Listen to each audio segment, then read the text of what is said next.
you'll find something. There'll be something. You'll watch. There'll be something.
Hey everyone, it's Rob Golfi here, and I'm at the Buzz Greatness 2026 uh, convention or seminar. And what I wanted to tell you guys, I'm going to be interviewing Mark Shapiro from the president CEO of the Toronto Blue Jays. And I just want to let you know, tell all your friends, tell your family, and everybody that we're going to be live on Facebook, TikTok, and YouTube, and just channel in. You can go to my Facebook page, Rob Golfi, or you can go to the Golfi Team YouTube station, and also the Golfi Team TikTok. And we're going to be asking Mark Shapiro some questions. We got a just short bit with him. And he's going to be coming over probably in the next 5 minutes. And if you have any questions, just type it in. We'll see if we can ask him some questions. And yeah, looking forward to it. It's a great honor that I'm able to talk to Mark. Thank you to Virginia and Buzz Greatness 2026 that's allowing me to do this, and looking forward to it. So hang on, everybody's coming out now, so we'll be ready to go. Do we need the headset? Yeah, should.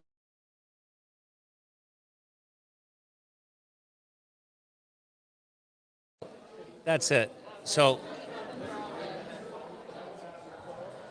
I, yeah. So we'll put our headsets on. Let's do it without the headsets. All right. He'll be able to.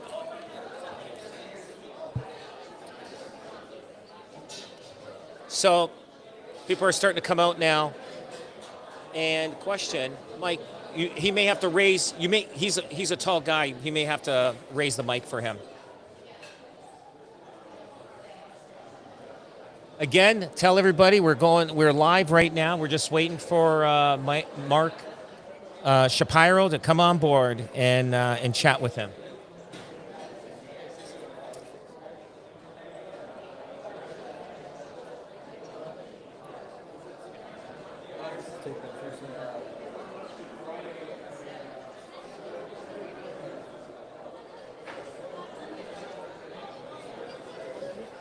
Great, here we go.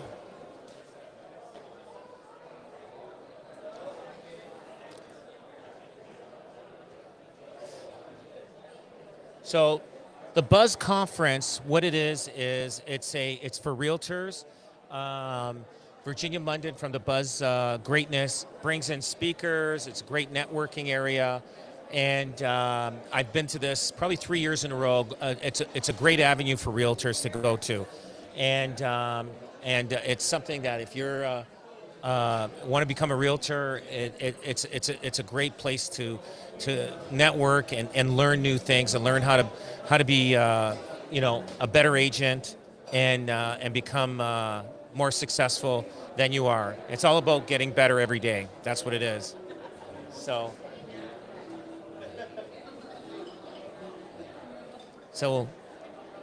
we've got 5 minutes with Mark Shapiro, of the CEO, president of the Toronto Blue Jays. So just hang in there, and we'll be chatting with him shortly, and we'll be chatting with other people throughout the day too. So we'll have some fun with it. And I'm going to try to read some of my notes without my glasses on, trying to look good for the camera, I guess. So everybody's just coming out for lunch right now. Yeah, there's about 1,000 realtors here from Southern Ontario, here to learn, get better in this crazy market that we're in. And I'll be talking to actually Emily Berry from Niagara. We're going to talk and chat for a bit, talk about the market, talk about our teams, and talk about everything and everywhere. So.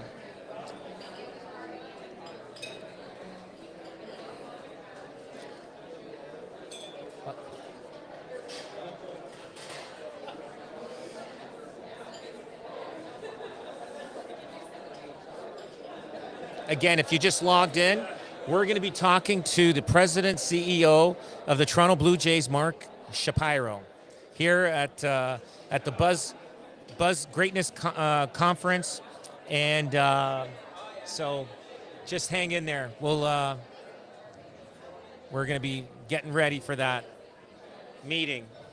Now, do I know anything about sports? I'm going to be honest with you. I don't know anything about baseball. I just watch it during the playoff seasons. So excuse my ignorance on some of the questions I'm going to ask. These are questions that I came up with myself. I think I need my glasses, actually.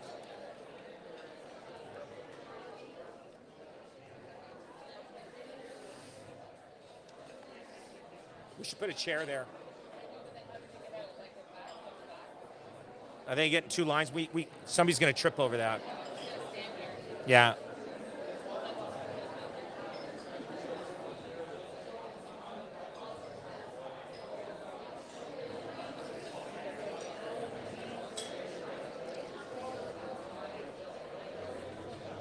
Everybody's grabbing food. It's lunchtime.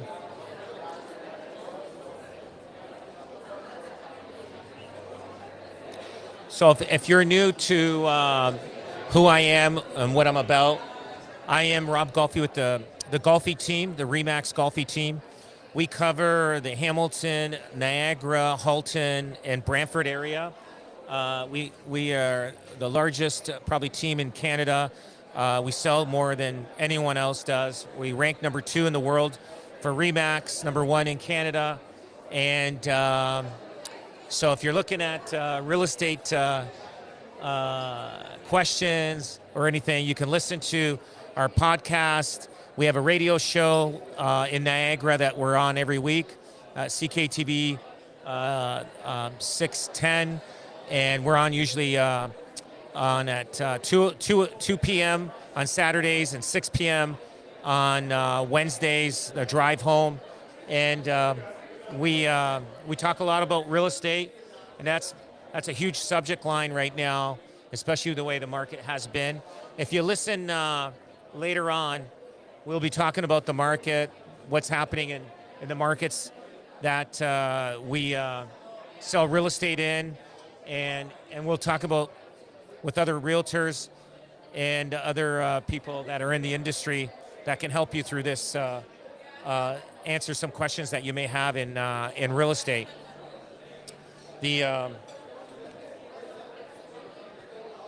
So I'm here for 2 days, but I'm still answering my calls, and you can call me anytime. Hey, and we're also looking for agents that want to sign up with us on board to join our team. We also have a different mode that they can actually work under our brokerage as an independent. You can ask us about it, call us about it if you're a realtor. We have lots of information on it, and also the other thing is if you're from the Hamilton, Halton, Niagara, Brantford area, we just put out a magazine that came out last week, and probably some of it's coming out this week. Check your mailboxes if you have a super mailbox. Check it out, and we got a lot of listings in there, some information, and a lot of details that can help you. Lots of stats. Stats are important. I love stats, and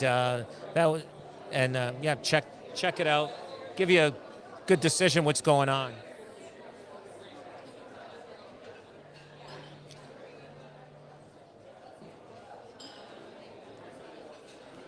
I don't know. Maybe he's taking a lot of selfies. Maybe he's not coming. I don't know. I might be disappointed.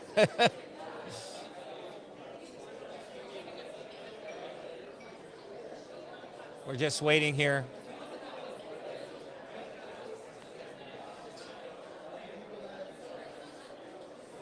I'm getting hungry. All right. Well, we're a big photo lineup. Okay. I will we'll take a break, probably about another 15, 20 minutes. He'll probably be here, so just hang in there. We're just gonna put it on.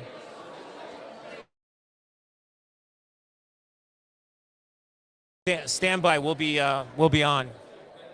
tell your friends and your family that I'm going to be interviewing Mark Chaparro. We only got him for about maybe 5-10 minutes. So I got some good questions, I think. Maybe to me, they're good questions. I don't know about to you guys. But anyway, we'll catch you in about 20 minutes.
Hey everyone, live here, TikTok, Instagram, live TikTok, Facebook, and YouTube. We were told that we were going to be able to interview Mark Shapiro, the president CEO of the Toronto Blue Jays, but he ended up taking so much time taking pictures with everybody, and it looks like it's not going to happen for me. So it's a disappointment for me and a disappointment that you guys were waiting. But things happen. Nothing is always as clear, as good as you want it to be. But guys, listen in. We got other interviews that we're doing today, and you can hear some of the fun stuff about real estate and other people that you may know that we're going to go live with, and they will be on. So anyway, big disappointment. But anyway, what are you going to do? Life is sometimes that makes you stronger and better. So guys, hang in there, and we'll be on live later. Half an hour. We got somebody else we're going to be interviewing, and other people as time goes on. So thanks for being patient, and sorry that we couldn't get them on. And we'll see you soon.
Hey everyone, it's Rob Golfi here with the Golfi team. I'm here at the Buzz Talks live from Buzz Greatness 2026, and I'm here with Don Inouye. Did I say that, Don? I'm telling you, it's a tough one. I'm sure you have to repeat yourself. And anyway, Don is with the Real Estate Institute of Canada, and our next Buzz Talk is to Don regarding talking about industry standards and professionalism. And I just want to say one thing. Don is also from Niagara, where I grew up. I grew up in Niagara Falls, and he was in St. Catharines. St. Catharines, and Don, I'm not sure, were you at that generation that you went over the river? Did you end up going all the time back then over the river? Over the river all the time. Anybody that's from Niagara, they know the Late Show, the library, Bragg's, all over that. the river. One of my baseball teams I played on was sponsored by Honey's Pizza. Honey's Pizza, yeah, that was to 2-3 o'clock in the morning. Years ago, but so it was good. If you're Niagara, man, that's that generation. So, Don, I got to ask you though. What's the biggest thing hurting trust in real estate right now? What's happening with that? Yeah, it's a great question, and thank you for having me on your show. Trust means so many things to so many different people, right? And I feel like the public right now, more than ever, the consumers are really needing to know, like, who am I dealing with as a person, right? So when you think of the KPIs or the metrics underneath of, like, what builds trust with someone, some of these types of questions, would I trust this person to drive my daughter to school? Yeah. Would if I gave my home keys to someone, could I trust them to just go in my house and not rummage through things? It's fascinating to me, right? But I think a lot of it is just the way that we conduct ourselves. I think it's ethics. Yes. I think it's professionalism, and that I mean that in a very large context, where when you speak to someone, it's just like, yeah, I believe this person, I trust this person, I know they've committed to establishing a professional practice. Absolutely. I do believe, I think longevity in the business makes a big difference. I do have like other realtors when I'm dealing with them, and sometimes they want to deal with me directly instead of sometimes some of the younger generation. Sure. And just because they feel comfortable, they know that I'm going to do everything ethically and right, yep. And there's not going to be no funny play. And I don't know how the younger generation are. I know every generation's different, and but yeah, that is a huge thing, and you really got to really pick your agent the right way, and I get it. Like, it's tough. People look at. I call it the 4 E's: ethics, experience, education, and expertise. And there's no secret sauce as to what blend there works, because some people, like, I would never fault a young professional for killing it, doing really well early in their career. Yeah. You want them to keep being successful, and you don't want people to say, like, oh, sorry, I can't deal with you until you've got 10 years under your belt. Yeah, that somehow proves something. You know what? I think if everybody works honest, and that's what I praise on my team. Just be honest and be good. Yeah. Don't try to. I go. You got to work for the client, not for yourself. You don't. And listen, and I'll tell you something. People recognize that, and they can recognize if you're working for yourself or you're working for them. Yep. So, realtors out there, if you're listening, believe me, the client comes first. Always remember that. 100%. And people, and if you can pick that up, and the realtor does work for you, and they're thinking about you first, you got yourself a good realtor on your hands. Absolutely. Now, another question: what do great agents do that bad ones never do?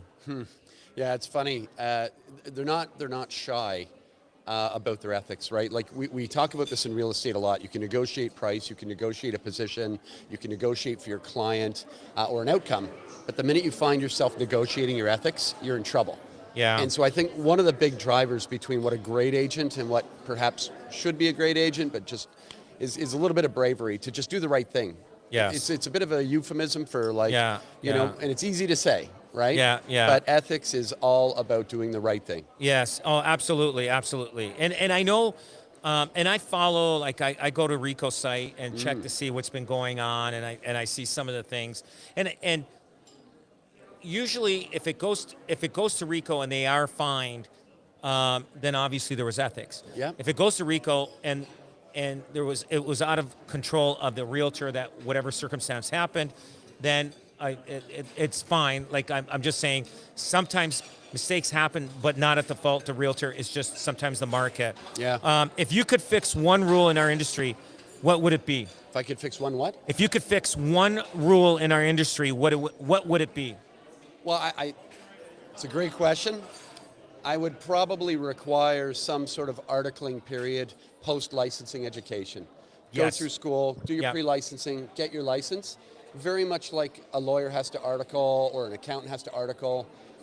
These are professions that people talk about, or even a residency with medicine, right, as a physician, but real estate is equally as complicated, it is equally as complex. People are trusting you with their life savings. You have to be an economist, you have to be a financial literacy whiz, you've got to know the market, you've got to have all of these things. So I guess my rule would be a requirement of 3 years or something apprenticing with someone like yourself before you could even write your own deal, something like that. I've got one here, and this is. Let me know if I'm out of line on this. When a buyer puts an offer on a house, he gives a deposit, Yep, and let's say he decides not to fulfill his condition. It could be Yep. home inspection, and he needs to get his deposit back. yeah, And you have to sign a mutual release, which is fine. Now, we had a situation where our seller went missing. Oh, great. So they were probably losing the house. And we didn't know that. So a buyer put an offer in. We got the deposit in our trust account. sure. Now, the buyer, because we can't find the seller, the buyer can't get their deposit Get your back. deposit back. They got to do something about that. That's Yeah. one. That's one. And here's another one. And I'm not sure if I'm going out of line. No, here. it's good, it's good. So here's another one that should be changed. Somebody buys a house. They put the deposit down, $50,000, and they don't close the deal. Right. And you have to negotiate with the buyer and seller to get that deposit. Like that deposit should go to the seller. The buyer didn't close. Yep. But now, in order to sell the house, he's got to get a mutual release with the buyer. But that should be an automatic given to the seller, and he has the right to sue if there's even a bigger shortfall Yeah, from 100%. that deposit.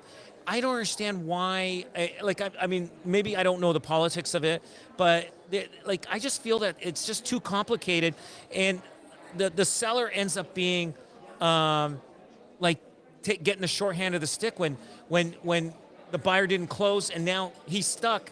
Well, and some people need that money. Yeah, they need that Like money. they need the money. They need to make an offer in another place. Yeah. They need the deposit Well, back. and they also probably bought something else. They need the money for, temporary closings and to move to the next place. Yep. So anyway, So, that's my kind of thing. Interestingly, in Quebec, if you know it, it's based on sort of Napoleonic law, a different civil code. And the mutual release there is you have to have the same lawyer. Same real estate lawyer handles wow. both parties. But they don't have any delays then when a transaction goes like Right, this. with the same lawyer. It's boom, it's done. Yeah, Because yeah. the lawyer acts as a fiduciary for both parties, Wow. right? So it's an interesting system. It's complicated. Yes, yes. Right, because you got to get both parties to agree to it. Yeah, no But kidding, no from kidding. that perspective, well, maybe there's an innovative way to do this. I think they should look at that and check that out. So what does a real professional look like in 2026? What is In 2026, look at, this, we've moved from a market of speed, Yeah. where every listing sold with Yeah. every price, didn't matter what, didn't even have to know the area, to a market of skill. So now I think customers really want people that have market intelligence, that know the trends, that they have confidence in, and you've got to be invested in yourself. You got to come to events like Yes. this. You got to be inspired, and like Mark Shapiro was saying, you got to be better. Designations, qualifications, credentials. You can't fake being good in real estate. You actually have to be good. I'll tell you, to be successful as a realtor, you got to listen to podcasts, you got to read books, and you got to go to functions just like this at the Buzz conference here. Absolutely. Yeah. Now, how can agents stand out without sounding salesy? Authentic, right? This is a fine line that we all cross, right? Yeah. How do I communicate without sounding pitchy, but Right. back it up? Yeah, just Right, just just back it be up. yourself. Just Be be yourself. yourself. Don't. Yeah, exactly. Don't try to be that car salesman and trying to sell something that really doesn't work. Absolutely. So listen, we're here live from Buzz Greatness 2026. I'm Rob Golfi, and this was Buzz Talk. And Buzz I Talk. appreciate you being on, especially Thanks. as a fellow Niagaran. I appreciate And it. We gotta stick together, man. We I gotta- probably bumped into you going over the river. I've seen you on the QEW Yeah. so many times, Yeah. and the signage Yeah. there. Yeah. It's fantastic. Yeah. It's great to meet you, and thanks for doing this. Yeah, and thank you so much. Thank you for doing this. I appreciate it very much. All right. Thanks, Rob. Awesome. Take Awesome. care. Everybody, thanks for listening. We'll be on with other guests today. with Buzz Live.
Hey everyone, welcome to Buzz Talks Live from Buzz Greatness 2026.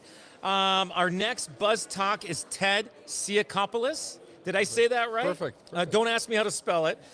Senior economist with CMHC. We'll be talking about economic trends and housing outlook. Now, Ted, if you had to bet on one thing driving housing this year, what is it? So, I think we're going to see a recovery in the job market. I think that's coming. However, it will depend significantly on signing a trade agreement with the United States. Yes. But I think that the Trump administration has to show some progress on the U.S. economy heading into those midterm elections. So For sure. So I think that by the second half of this year, we should start to see a recovery in the labor market, which is critical for housing. Gotcha. I do feel that, like, do you guys look at this market like comparable to the 90s market? Is it very similar? It is from a sales perspective, transactional perspective. Yeah, we're back to the early to mid 1990s when we're looking at transactions, right? That's how far sales have fallen off. But the story varies, right, across the province of Ontario and across the country. Yes. Well, look at Quebec; they're thriving right now. So, Yeah. but back in the 90s, okay, I wasn't a realtor then, but I was in business, and it was a struggle. I went through a lot of pain in business and everything else like that. So Vancouver was doing very well, but Ontario was struggling during that 90s recession. Now, looking back at the stats, it seems like this could be our last year of having a tough real estate market. Like I think for buyers, this is the year they got to get in this year if they want to get at the bottom of the prices. I think we're going to hit bottom. If we're not bottom, we're going to maybe 1 or 2%. I feel there's going to be a correction. That's it, if that. But that's my opinion, right? You know what I mean? Like, You want me to comment on that? sir, please comment on that. So I think you are right. I think the Vancouver and Toronto's of the world are close to a bottom. We're not there yet. Next year, we're probably talking about a recovery. Yes. A full-fledged recovery. But in terms of opportunities, if you are a single person household, if you are young, if you have a secure job, and you don't plan on moving within the next 3 years, boy, there's so much choice in the condo market right now that I think, if you're worried about equity erosion, then, you're in command of price. Just put in an offer 5% lower, but get in because we know there's a supply crunch coming in 2028 and 2029. I do feel that because there's like condo developers right now are not starting new projects. No. So eventually, the demand is going to be higher than the supply, and then the demand is going to be there for developers to start. But when they start, it's a 4-year waiting. So we're going to have a condo boom happening probably in 2030 to 2031. So that's coming up. So if you own your condo and you want to get out of it, just stay where you are, guys. In 4 or 5 years, you're going to start seeing things change. A lot of changes are going to happen, and that's what I feel. But now let's go to the housing market. I'm going off script here. I hope that you're okay with that. No worries. Now, are we finding a lot of builders that were building, townhouses, single-family homes, and other homes? They're getting too much into the condo market that they've eliminated that, or like I find there's a shortage. Like people don't all want to live in a box in the sky. You know what I mean? Like people want, like a young couple, they get married, they get a condo, but they want to go to a townhouse or a single detached. There's a shortage of that. How's that going to get rectified? Yeah, absolutely. I think there's a couple of things going on. Affordability has pushed demand to more condo shoeboxes, as you put it. But also the regulatory environment has been promoting more multi-unit construction, right? So it's both economics and the regulatory pushing more development at the high end of the market. But I do believe that there is potential in the missing middle space between a single and a condo. Yes. And I made that point today where I think millennials in the 35 to 44-year-old category, well, who've been holding a condo for 5-10 years, they've got some equity, but now their family's expanding, they need to trade up. Certainly townhomes make sense. A lot of that missing middle, detached housing makes a lot of sense. So I think you will see a response from builders once demand and prices start to signal that we need more supply. But we are seeing some growth already in this missing middle housing. Right. Yeah. So another question here is the high-end market. Is that going to suffer down the road because the millennials, they may not be into that as much as the boomers were? Like, how does that market look? Do you think that'll continue strong? Are we talking about Toronto area or nationally here? I'd say all Ontario, anywhere like southern Ontario. Southern like right now, if you're looking at a $3 to $4 million house, there's not many buyers. That's less than 1% of the population. But is that going to be even down? Like, are those people that have these high-end homes are going to struggle selling them in 10, 20 years down the road? It's tough to say. A lot of things can change, right, in 20 years. I can tell you that the City of Toronto's luxury tax isn't helping because so anything above $3 million now is getting hit with a higher luxury tax, and ultimately demand starts to shift below that $3 million mark, and then it's going to bring the prices up. Yeah, which is going to bring the prices up. So I think there are challenges there. I don't think, to be quite frank, if we want to house the average Canadian, we shouldn't be looking at the 3 million plus. No. We should be looking at probably this sweet spot between 500,000 to $1 million. To $1 million, right? Yeah. That is where we need more housing. But it's got to be more housing that is of a larger square footage, right? It can't be what we've been building in the past. Oh, absolutely. What would make prices more faster than people's expectation? Like, the question here is, what would make prices move faster than people's expectation? So right now, I'm finding that at least the public is educated. 3 years of a downturn in the real estate market. Finally, I'm finding meeting with clients, they realize that they're not going to get what they're going to get for their house. They finally accept it. They understand it. Their expectation is not as high as it used to be. Are you finding the same thing overall?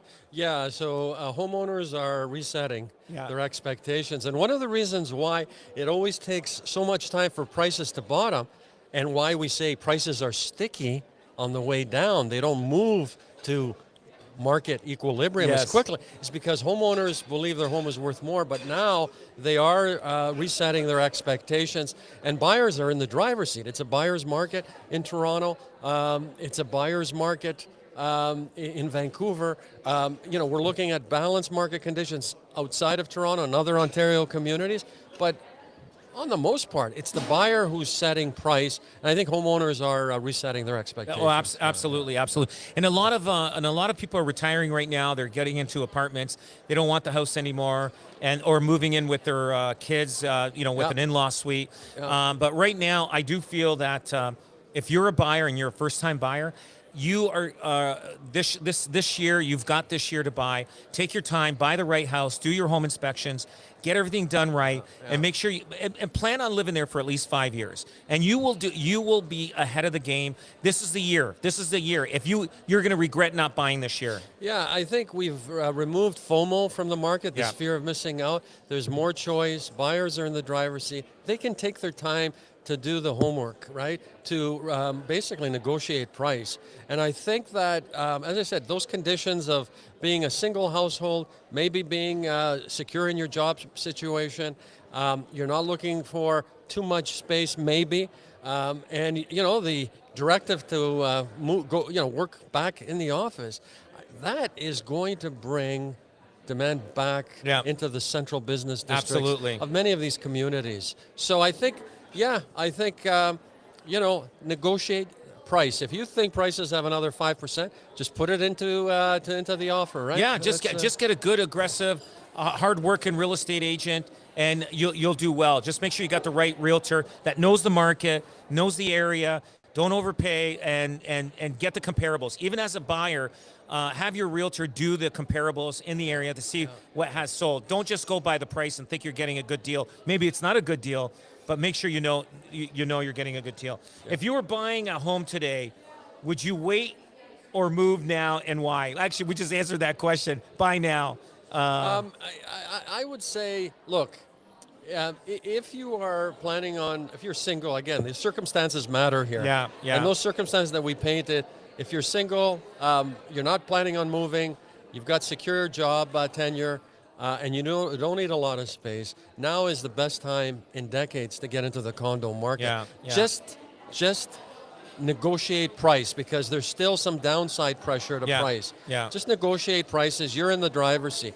And so I think, if you're looking to trade up to a bigger home, well, low rise has already hit bottom, right? Well, so right? we're actually just below 2021 numbers right now. Yeah. And now, do you think we have to get to between 2020 and 21, or do you think like we're below 2021 numbers? Yeah. So Yeah. like I was just looking at the numbers through Niagara, Hamilton, Burlington. Yeah. And so I saw that we're 2000. Like I went to 10-year numbers. Yeah. Now, the one thing is, like, housing is expensive today. Was it this expensive in the 70s, 80s, 90s? Like, was it like this expensive? Because like my parents are immigrants, Italian immigrants from Italy, obviously Italian. And I'm not sure if you're in the same boat as I. We're first generation born here, or you were born in. No, born First here. So our parents, like my mother would have like sometimes a part-time job here and there, but my dad was the main income earner. Yeah. They were basically able to pay for their house down on one income. Then I guess, when did it start where you had to have a dual income? The 90s or the 2000s? So I would say the 2000s for sure. That's when it started taking off. But you're quite right. The challenges back in the 70s was really on interest rates. It was not on price. Prices were quite affordable. It was interest rates that were making things a bit more challenging. But even with the price and interest rates back then, and comparing it to now, I mean, you need $250,000 household income in Toronto just to get your foot in the door. Like right now, different times. I know. You need 2 incomes plus an apartment in the basement to afford a house. Well, this is it. You need to service that mortgage, so you need to rent that basement, right? Yes. It's a very different time. So what happens in 20 years from now? So you got dual income, you got the apartment in the basement. What else can you do? You got to rent out your rooms in your house to afford a house. Is it going to be that bad down the road? Like, interest rates are great. Like, a lot of people may not feel that because of COVID interest rates. You got to erase that. I don't think we'll see that again. I think with history, with knowing what happened during COVID, I don't think the government will ever allow interest rates to get down to 1.5%, because it'll just drive the market nuts. It's unlikely in the short run. Yeah. In the longer term, who knows, right? Yeah. AI could disrupt a lot of jobs. That's right, yeah. So that's a risk. But your question was, repeat the question again. It was, is it going to get worse 20 years from now, I guess? Yes. So my answer to that is supply is now, basically reacting. So we're seeing real effort across all levels of government to knock down all the structural barriers that were getting in the way of building more homes. So everything from DCs, development charges, coming off, to planning approval times for builders. We're pushing for lower plan and zoning. Now we're pushing for more as of right zoning, 4 units per lot, and pushing multi-unit construction. So the supply side is starting to turn in a positive way that I think we haven't seen in over 2 decades. And I think that's what's going to keep affordability in check. The other thing is we're getting boomers are passing on a lot of assets. Oh yeah, well, this is the biggest transfer of wealth down to the next generation. So over the next 5 to 10 years, that money is going to start to flow. That's going to help as well. So I think that if we make progress on the supply side, we'll be able to keep price growth in check, I think, right? Right. So, when do you think builders are going to start opening sites again. Like are they like I don't know. Like the cost of building is expensive. Yeah, I know that. And then like when do you think we're going to start noticing? Oh, there's a new building site opening there. There's a, like there's going to be. Well, for low rise, it's going to come a little sooner. For condos, we still have to wait Yeah. to absorb all this excess inventory. that's right, yeah. So we're looking at another 3 years for condos. Right. Whereas low rise, yeah, we're starting to see signs Yeah. in the resale market, which is what builders actually pay attention to. Yeah, yeah. That market has started to stabilize and is now starting to turn up in some markets. Okay, so that's the signal for builders. Hey, low rise. Yeah. That's going to come first. You're going to start to see sale sites open up for low rise. But yeah, we're about 3 years away for condos. So Yeah. one last thing, there was in Ancaster, somebody wanted to subdivide a law into 3 townhouses in a regular residential neighborhood. Ancaster wanted to fight it and say, no, we want to keep this like a regular residential neighborhood, but I think it got canned, and they're allowing it. I'm not sure where it goes beyond thing. You know that better than I do. So we're going to find a lot of townhouses in regular old neighborhoods where built like houses had lots of 60, 80 feet wide by 150. Now people are going to tear down those houses, build 3 townhouses on there. Are we going to find more and more of this coming up soon? Well, this is the missing middle piece that I was talking about. Yeah. This is where we're going to see growth in supply. I think it's a good thing. Yeah. I think that it's called missing middle because the only thing we were building was singles and condos and That's nothing right. in between. Townhomes are a great example of missing middle, that millennials who want to trade up, there's demand there over the next 5 to 10 years. So we're going to see more of that from a demand perspective. From a supply perspective, the Housing Accelerator Fund that the feds are pushing, we're going to give you money on condition that you change your zoning to allow for this kind of. So the wheels are in motion. And, any cities, municipalities fighting that? Yeah, Oakville. Oh yeah. Okay. Yeah. There are other communities across Ontario and across BC, by the way. Oh wow. And what I mentioned at the conference here is that it's cities in the prairies that are making real progress on knocking those structural barriers down, that NIMBYism. We are seeing progress in Ontario and BC, but not as much as we would like, right? So tell me something that maybe I haven't mentioned that is a big subject line that you're speaking a lot about when you're out speaking. Anything I missed that maybe I didn't ask?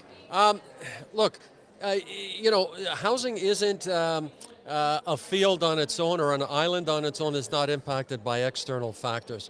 We can sit here and talk about what governments need to do, what cities need to do, what the province needs to do, but there are macroeconomic factors that are beyond our control. And one of the things that keeps me up at night is what's going on in the United States right now. Yes. So we're already seeing pressure on the U.S. dollar. There is a sell U.S. narrative that's in play now in financial markets. And so if that pushes U.S. stock markets down, it's going to push the U.S. dollar down even further. And bond yields have to react. They're going to get pushed higher. And of course, our bond markets are highly correlated.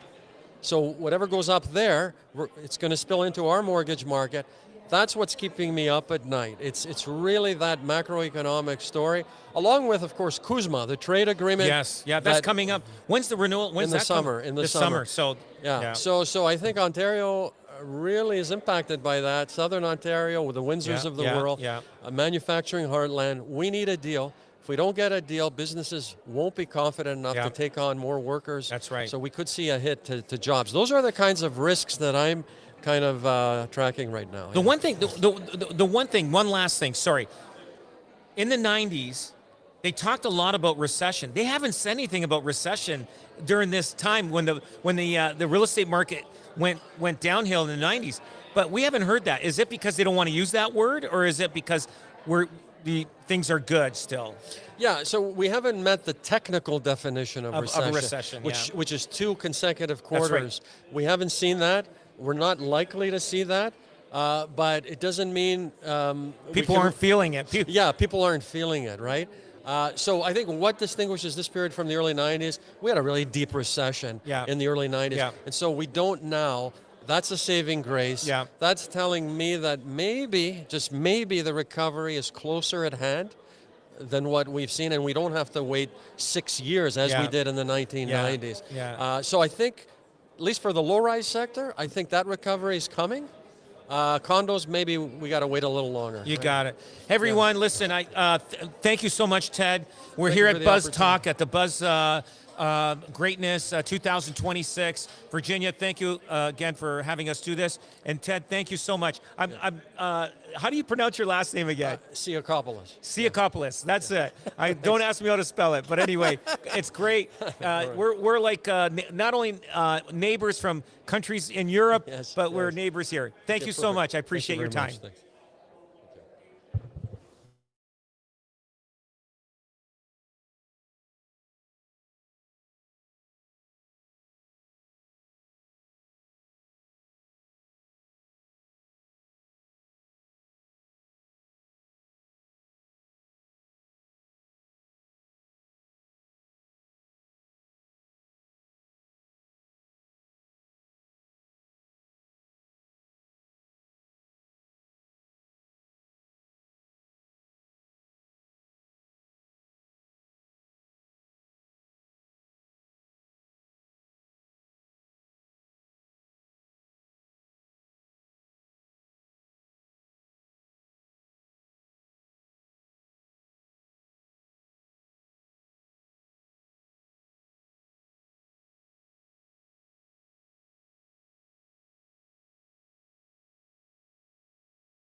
Hey everyone, again, I'm back here at Buzz Talks, live from Buzz Greatness 2026, and I've got Debbie Kosick here.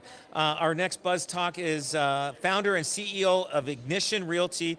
We'll be talking about condo reset and future condo targets. Intuition. Intuition, what did I say? Ignition. Ignition. We are an engine, That's but it. we're not that I got to type fix of my engine. grammar. I read too fast. I'm sorry about that.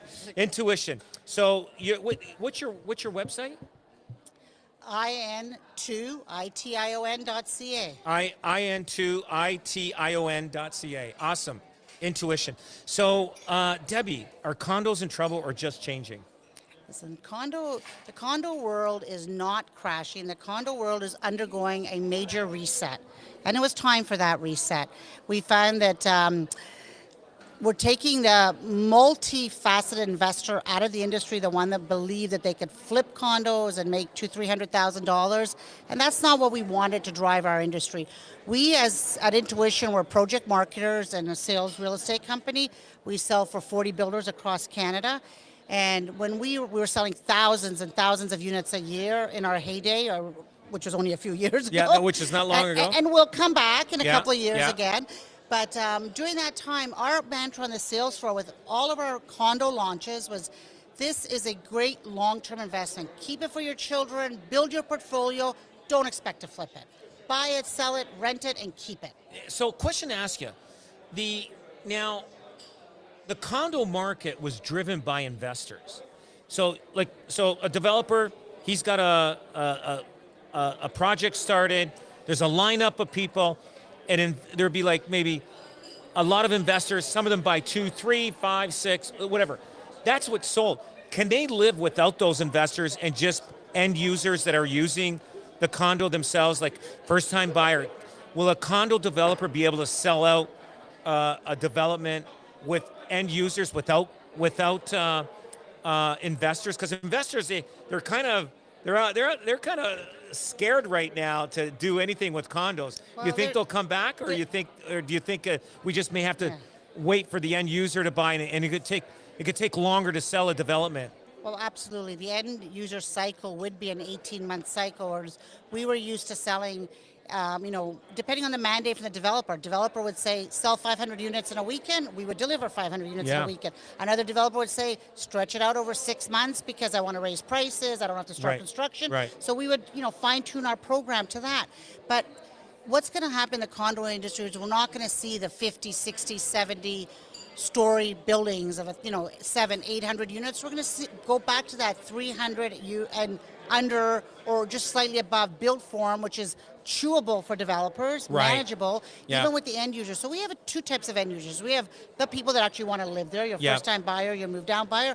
But then we have what we always termed our tiptoe investor, which is a welcome investor. It's the mom and pa, your neighbor next door that Yeah. you're going to sell a house who says, I need to buy something for my kids because they're never going to be in the real estate market. That's and right. we would say, buy one condo, maybe two. Don't buy, Yeah, what you can't yeah. afford. Make sure you can afford it and keep it, rent it, and 10, 15, 20 years, whenever your kids are of age, they'll have a paid off piece of real estate, which is a smart, fiscal, and prudent strategy to keep your children get them in the real estate market and keep them in your geographic vicinity. Because one of the biggest things that we hear, we have a lot of our friends that are in their 50s and 60s are saying, I didn't listen to you 30 years ago, and now my kids have to move to Sudbury to buy a house. Like, what's going on? And we're like, guys, we told you years ago. I know. Buy a condo, Yeah, yeah. rent it out, let the tenant pay for the mortgage, and keep it for your kids. You know what I found in this market that we've been in the last 5 years? That Canadians usually didn't move far away from where they were born. So let's say you were born in Niagara, you might have moved to Toronto. You know what I mean? You kind of stayed within the province. But right now, everybody's moving all over across the country. I never see Yeah. like that's. Is it just me seeing that? 100%. They don't have a choice, though, Rob, and it's not always like it's just not of choice. Because I hear this grief, especially from the moms. Yeah. My son had to take a job in Calgary because he Calgary, couldn't find a job. yeah. They had to go to Sudbury. They had to go to Bowmanville to buy Yeah. a house. They had to go to Niagara, but we live in Oakville. They can't afford to live Yeah, here. yeah. And we're saying, guys, you missed the formula. This is the golden opportunity because condos have been discounted like they've never Oh my God, been before. yeah. You make your deal, buy your condo now, because I'll tell you something, there's going to be a shortage of condos in 3 to 4 years from now. And if you own a condo now, keep it, rent it, and then sell it in about 4 or 5 years from now because you're going to see a condo boom happening. Absolutely. Now, what kind of condo will sell best next? What's the condo? We find that we think it's going to be a mid-rise, smaller building, like I said, around that 300 unit market. The reason I say that is then you have economies of scale, so your maintenance fees aren't too high. You get a little bit of amenities, but you don't get, these massive, massive amenities you got to pay for in your maintenance fees. So people are conscious of that. So nice mid-sized condo, elevators don't take an hour for you to wait. It's a nice quick like ride. one bedroom, or just a bachelor. Like, One plus dead. So, the market is segmented. You're always going to have the person that can only afford the small unit as their first foray into the market. That's fine. Start Yeah. there and then move up. But we find that with what happened, our experience with COVID and now the affordability, crisis we're going through, the people want a little bit of space. So it'll always be a 1 bedroom plus den or 2 bedroom. So you can have a guest bedroom. You can have an office at home. You can have a space away from your spouse or your significant other, right? Right. So that's kind of our sweet spot. Yeah, I found that like in Hamilton there was a development site, and I'm not sure how much farther finished, but they had, I think there were 600 condos units, and quite a few of them, maybe 200 or 300 of them, did not have parking. In Hamilton, that's a tough. I think that's a tough sell. That Like is a tough sell. an investor may buy it, but Yeah. he may have a tough time finding somebody to rent it. If you're downtown, where are you going to park your car? A lot of people have cars, especially in Hamilton. Toronto, I think you can get away with not having a parking spot because a lot of people in Toronto don't have cars just because they don't need them. But in Hamilton and Niagara, you need a car. How are they, like, why would a developer build? Wouldn't he be saying, look, like, we better have parking for every unit because if we don't, we're going to have a hard time selling them. Am I off? Like, am I not? You're right and you're wrong. So you're right in the essence that the majority of the units, like from usually the 1 bedroom and den and up, that would maybe house 2 people. Yeah. But we find with the smaller units, when we're offering parking for sale, for example, they don't take it because this younger generation, this is very geographic. if I'm going to buy a unit in Hamilton, and we are selling, like we're Yeah. selling the Rebecca condos, Yeah. which is a fantastic deal, by the way, that's going to be announced later this month. Awesome. But the Rebecca condos by Rosehaven is right in downtown Hamilton, and a young couple buys and says, I'm just not spending the money on parking because it's so expensive. We Uber, we're going to car share. I work down the street. I'm a bus ride away or an Uber ride away. And let's face it, to have a car It's is going to cost expensive. you $1,000 to $1,500 a month by the time you roll in the car, the tax, the gas. the Absolutely. I was just insurance. talking to somebody the other day about owning a car. If it adds so much money that not having a car, either taking an Uber or whatever, or a taxi, and going around is still cheaper than actually owning a car, even if a car is paid for. Yeah. You know? And I find the younger generation is very astute. Like they'll Yeah. go buy or rent an investor condo, Right. or they'll buy, but they look in their geographic area. Can I walk to work? Can I Uber to work?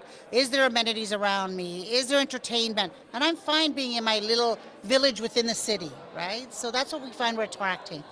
So what's the biggest lie about pre-construction condos? That they're not going to come back in value, that they're Oh, they out of the will. market. They're in 2029, there's going to be less than 3,000 units delivered. Yeah. By then, our inventory will be eaten up. We are going to have a housing boom in 2030. Mark my words, in 2030, I'm with you on prices that. will go through the roof again. I agree, because it takes 4 years to build. So by the time, and what's going to happen, there's going to be a 4-year boom in the condo market. Crazy. It's going to be Yeah, crazy. it's going to be crazy. So that's what we're saying to people, that to the wise investor, the wise end user, the wise tiptoe investor who needs to buy for their kids, buy now, because the offers that are out there are unheard of. We have pricing that's been rolled back 4 years. Incentives that are incredible. So if I'm investing today, where should I look?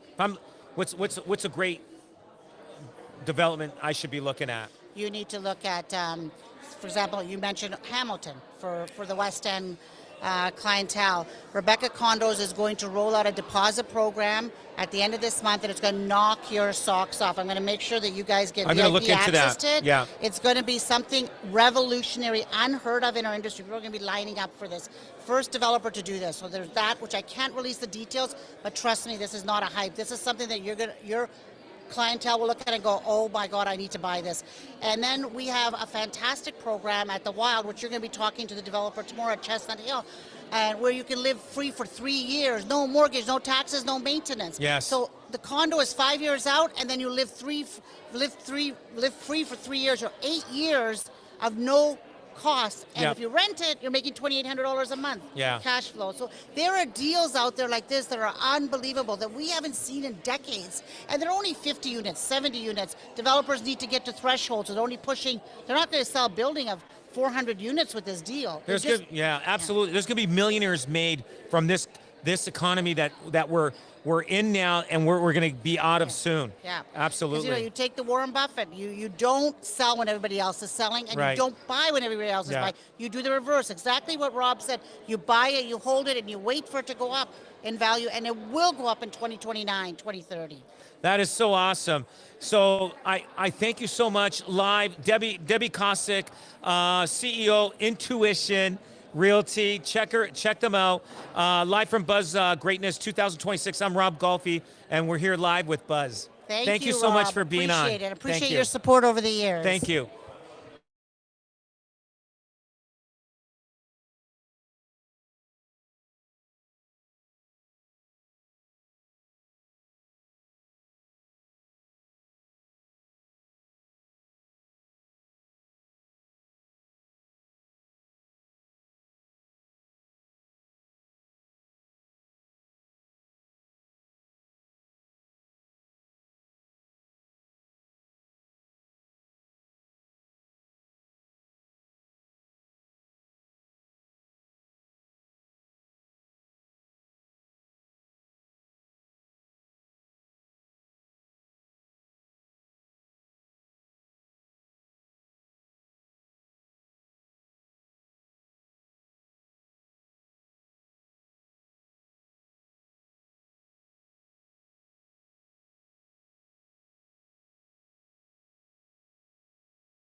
Hey everyone, welcome back to Buzz Talks live from Buzz Greatness 2026. Our next Buzz Talk is with Nadia Habib. Did I say that right? You did. Oh my God, I'm That's so bad. amazing. My grammar's terrible. Managing Director, eXp Realty Canada. Well, we'll be talking about empowered leadership and agent experience. Wow. So why do so many agents feel stuck when they're busy? Even when they're busy, why do they feel they're stuck? Well, they feel that they're stuck, Rob, because sometimes it's just doing the same thing over and over and over again, but not realizing that times are changing. So for them, it's, well, this worked for me 5 years ago, 2 years ago, even a year ago, but it's not working for me now. And because they haven't taken the opportunity to see what's out there, then Oh, we're fixing the mic. Just tighten it tighter. There you go. Okay. Are we want to make repeating sure they this? can hear you. okay. Yeah. So, but go ahead. Yeah. Yeah, so agents are, when they're stuck in their patterns Yeah. and they're not willing to learn and expand and keep up with what's happening around them, they're going to feel stuck. They Yeah. have to be able to diversify what they do on a regular basis and be able to pivot as the market is shifting. Oh, absolutely.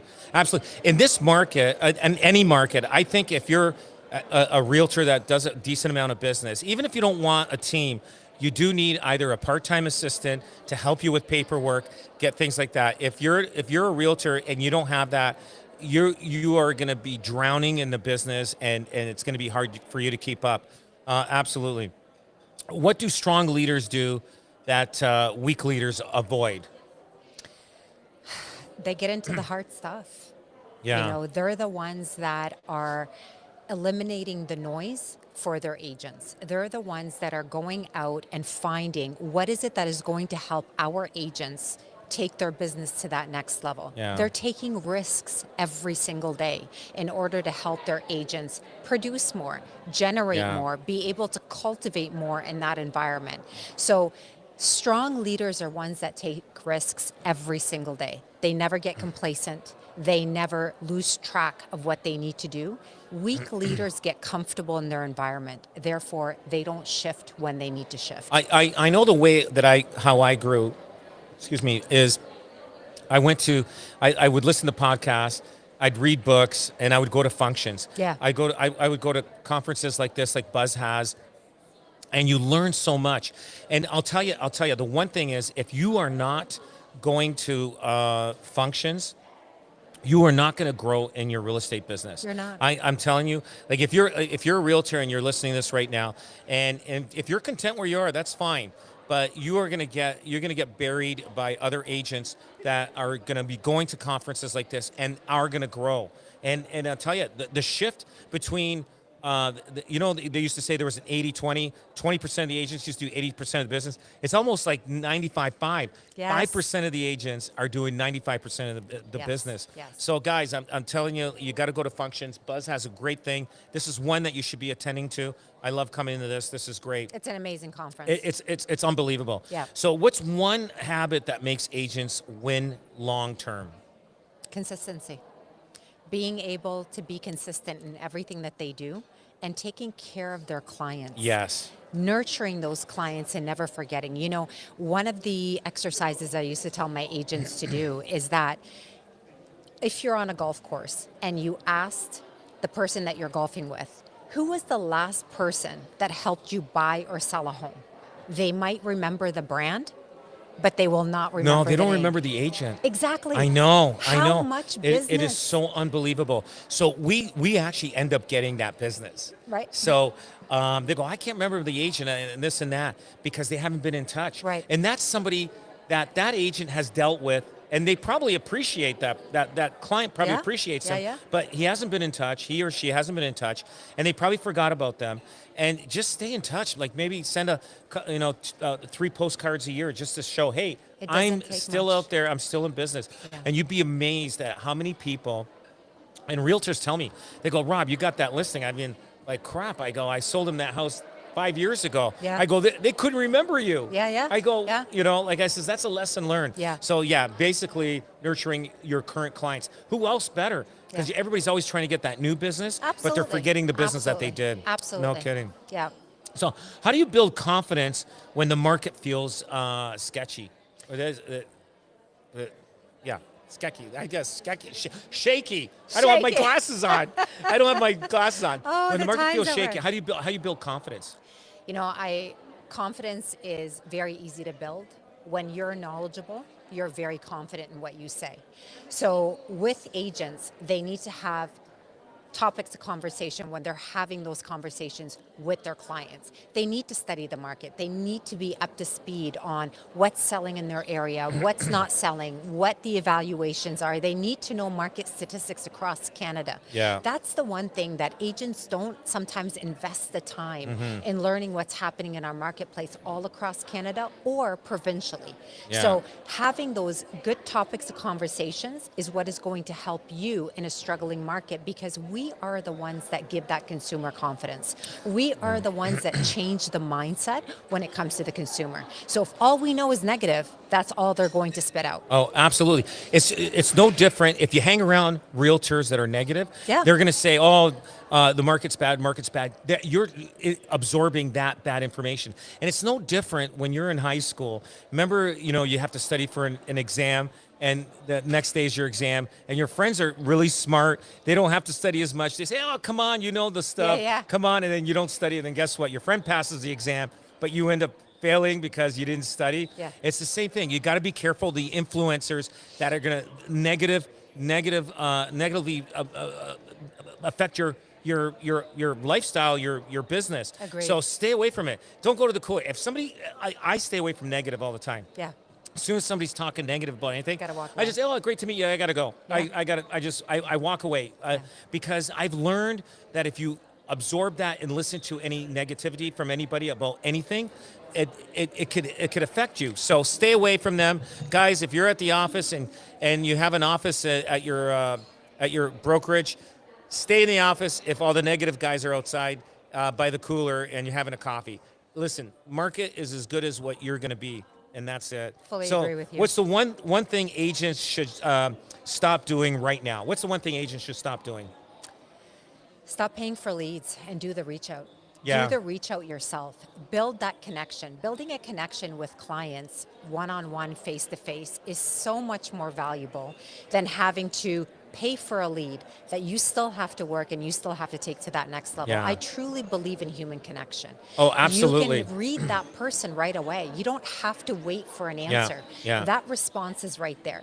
So right now, if you have not started building that connection, start building those connections. Whether it's clients that you haven't reached out to for a long time, start now building that. Absolutely, absolutely. Face-to-face is always important. Everything's now Zoom, telephone, this and that, DocuSign, everything. We're not face-to-face with our clients as much as we used to be. No. And you know what? And I think if we're more in touch with them, it would be better. Yeah. So Yeah. how we doing for How are we time doing so for far? time? We got All 3 right, we minutes. got 3 minutes. 3 minutes. Okay, so tell me, like now you work with you're director of EXP Realty. Were Yeah. you you're a realtor yourself?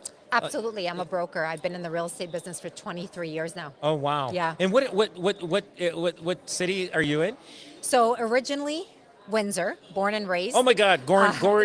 Where's Gorin Gorin? to Yes, yeah. territory. And then I moved to London in 2005, and now I live just outside of London, between London and St. Thomas, in a little community called nice. Southwold. Yeah, Nice, yeah. nice. But Oh, with my position, I travel all over Canada, which I'm very, very fortunate. That is to awesome. understand the market That all is across awesome. Canada. You love what you do, I can tell. Oh, so and I you know love what? it, And I yeah. appreciate you being here. And Nadia, thank you so much. We're here live at Buzz Talk at the Buzz Greatness 2026. Love it. And it's awesome. It was a privilege to speak with you. Thank you so for much. having me. I need to get a picture with you. Yes, absolutely. You got it. All All right. right. Thank you. Thank you.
Hey everyone, welcome to Buzz Talk, live from Buzz Greatness 2026. I'm Rob Golfi.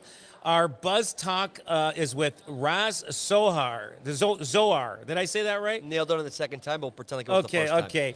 Founder of Mave. Now, we'll be talking about AI for an agent and real productivity, not hype. Okay, AI is really important right now. Like, were you involved with it from like the start? Because this AI came out, what, 3-4 years ago? Yeah, so we've been working on Mave for the last 2.5, 3 years, and we've been on stage here at Buzz, in brokerage offices, working with thousands of agents to try to figure out how do we properly implement AI in the real estate space. So we've seen it go from just a cool little gadget to what it is today, which has taken the world by storm, really. Now, did Mave start because of AI, or did you have something else prior going on to when AI came out? That's a great question. I actually started Mave because we were deeply entrenched in the brokerage world. We were trying to figure out how do we make the world of a realtor or the world of a brokerage trying to offer support more efficient. And the challenge with real estate is that really, real estate lives in 3 domains. If an agent needs something, they're going to call you, they're going to text you, they're going to email you. And when it comes to old traditional software, you're trying to teach someone how to use a complicated CRM Yes. or whatever it may be. And when AI finally came to the scene, we realized this is the first piece of technology we've seen that can actually replicate what it is to get service from a human being, which is what, at the end of the day, this industry needs. So AI just came on the scene as we were trying to fish for the right solution, and luckily, it was the right. The timing was right. Timing was this right. This is it. For sure. And I find, like, I use it for, doing a lot of everyday things, emails, writing things, working on my radio show, all that kind of stuff. So what's one way AI can make agents more money? Honestly, I think we should flip that narrative a little bit. I think Make their life easier. Exactly. I think Yeah. the way realtors should prioritize making money is being face-to-face with their client. And Yeah. I think the opportunity AI presents to you is it's going to take a lot of the work off your plate to have more face time with your client. So I think if you're trying to look for like an easy, quick win or an easy way to get rich with AI, that's not really the opportunity. The Yeah. opportunity is like, if you're passionate about real estate, find more ways to get in front of your client. That's what's going to win you the deal and make more money at the end of the day. You know what I did, and this is a great tool.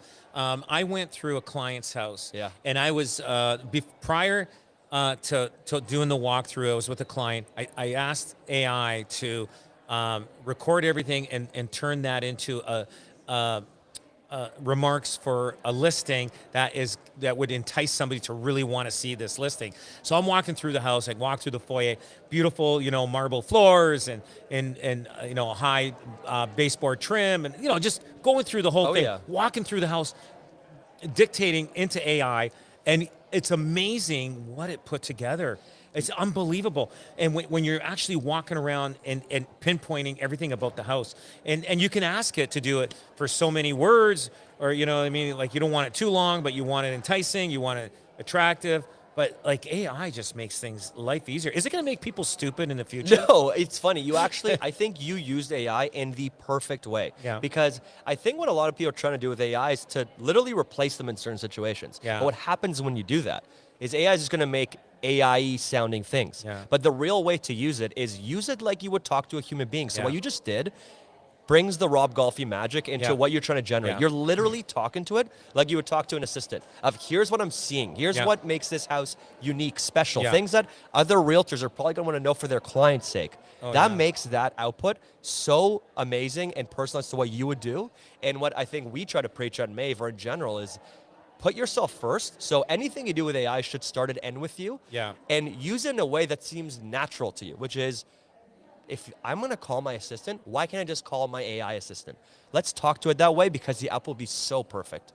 It's amazing. It is amazing. And I actually won that listing when I did the walkthrough. So every Amazing. realtor out there, listen, you got to use AI, walk through the house, dictate it, all the features that house has from outside, inside, and have it AI put it together right there on the spot, and you'll be amazed. You'll be amazed. You'll win the listing every time.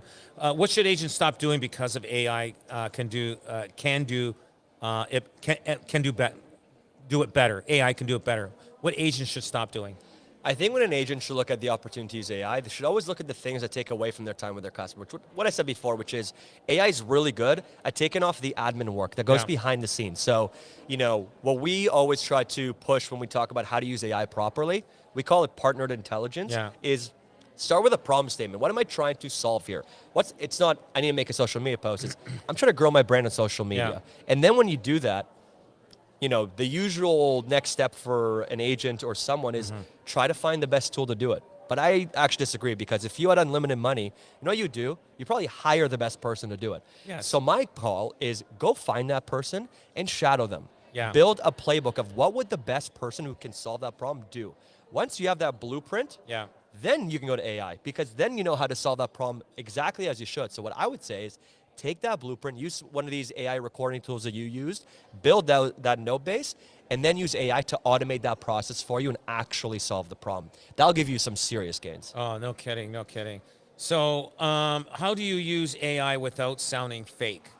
Oh. Take out the little dashes. Oh my God, don't even get me started about the M dashes. Yeah. I think a couple of big things. I think I said this a little bit at the beginning, which is it starts with you and ends with you. The way you walk through that property is exactly what you should do. Don't just ask it for things without having any input. If you're trying to write an email using AI, Yeah.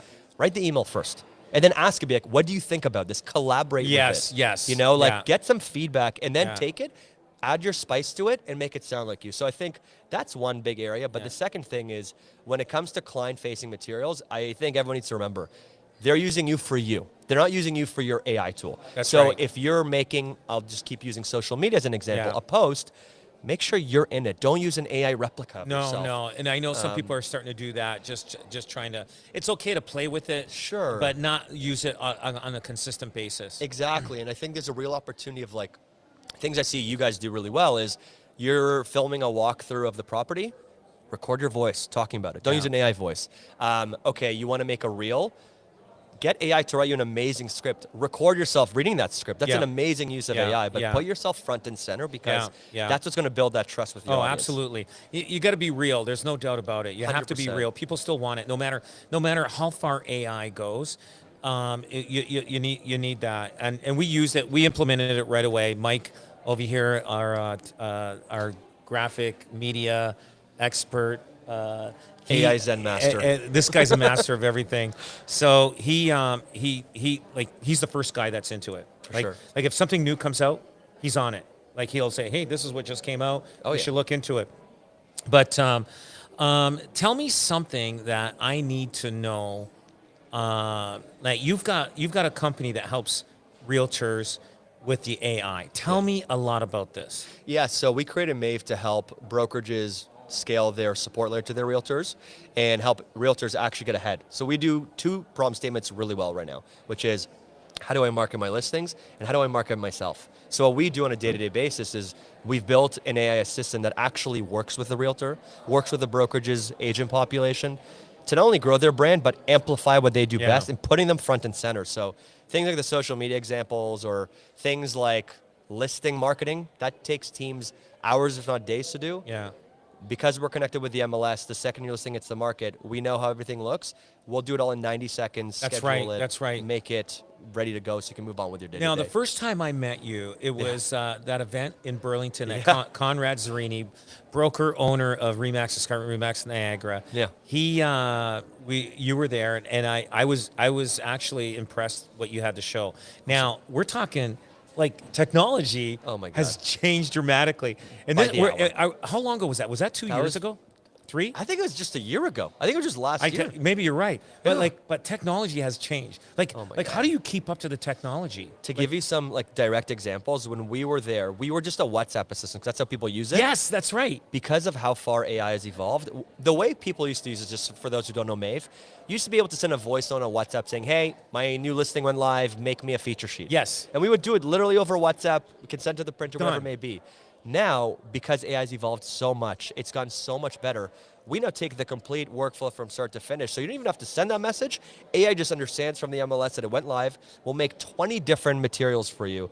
Brand compliant, brokerage compliant, MLS compliant, can execute it without a human in the loop if you don't want it to.